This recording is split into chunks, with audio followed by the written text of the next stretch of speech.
फिर इसी तरह कुछ लोगों को तबलीग करने की बड़ी जल्दी, लुकमा देने की बड़ी जल्दी।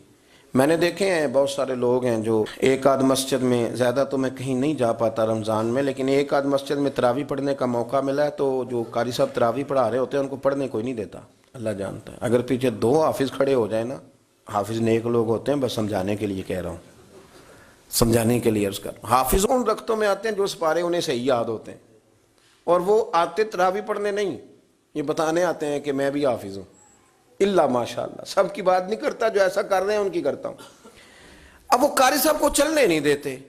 लुकमा देने का मिजाज ये होना चाहिए कि उन्होंने अगर कहीं वो आयत भूले हैं तो उनको पीछे जाने दे, दोबारा से पढ़ के आते हैं। अगर वो पढ़ के आ जाएंगे तो पटरी पे सही चढ़ जाएंगे।